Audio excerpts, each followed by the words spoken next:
ফ্রান্সের পর এবার ফিলিস্তিনকে স্বাধীন রাষ্ট্রের স্বীকৃতি দেওয়ার কথা জানিয়েছে যুক্তরাজ্য। সেপ্টেম্বরে জাতিসংঘের অধিবেশনে আসতে পারে চূড়ান্ত সিদ্ধান্ত। গাজায় যুদ্ধবিরতি, ত্রাণ প্রবেশ ও দীর্ঘমেয়াদী শান্তি প্রতিষ্ঠায় ইসরায়েল ব্যবস্থা না নিলে এমন পদক্ষেপ নেবে লন্ডন। এদিকে গাজায় দুর্ভিক্ষের সবচেয়ে খারাপ পরিস্থিতি তৈরি হচ্ছে বলে জানিয়েছে integrated food security phase classification IPC.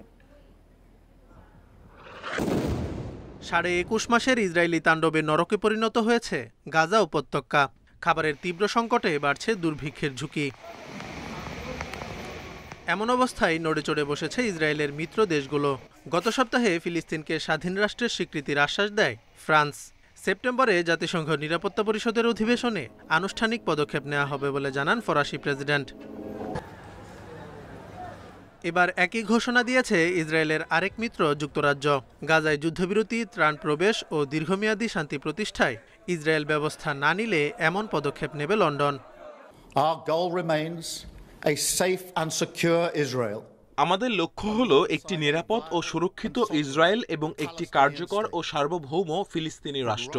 কিন্তু বর্তমানে সেই লক্ষ্য আগের চেয়ে অনেক বেশি চাপের মধ্যে রয়েছে।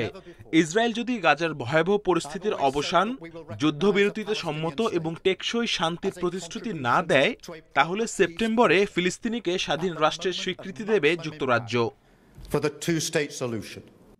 যুক্তরাজ্যের সিদ্ধান্তকে স্বাগত জানিয়েছে ফ্রান্স। তবে ফিলিস্তিনকে স্বীকৃতি দেওয়ার অর্থ হামাসকে পুরস্কৃত করা বলে জানিয়েছে ইসরায়েল। একই কথা জানান মার্কিন প্রেসিডেন্ট ডোনাল্ড ট্রাম্প। ফিলিস্তিনকে স্বীকৃতি দিতে লন্ডনের পরিকল্পনার বিষয়ে যুক্তরাজ্য যুক্তরাষ্ট্রের সঙ্গে আলোচনা করেনি বলেও জানান তিনি। এদিকে গাজায় দুর্ভিক্ষের সবচেয়ে খারাপ পরিস্থিতি তৈরি হচ্ছে বলে জানিয়েছে integrated food security phase classification IPC.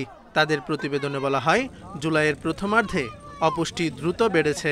April থেকে জুলাইয়ে তীব্র অপুষ্টির জন্য 20,000-এর বেশি শিশুকে হাসপাতালে ভর্তি করা হয়েছে। দ্বিরাষ্ট্রের ভিত্তিতে ফিলিস্তিন ও ইসরায়েলের সংকট সমাধানের লক্ষ্যে জাতিসংঘে একটি সম্মেলন অনুষ্ঠিত হয়েছে। এতে জাতিসংঘ মহাসচিব অ্যান্তোনিও গুতেরেস বলেন, শান্তি প্রতিষ্ঠার বাস্তবসম্মত এবং ন্যায়সঙ্গত পথ হল দ্বিরাষ্ট্র সমাধান। ইসরায়েলকে দ্ব্যর্থহীনভাবে এটি বাস্তবায়নে প্রতিশ্রুতিবদ্ধ হওয়ার আহ্বান জানান তিনি। Zobayer Hossain, Independent news.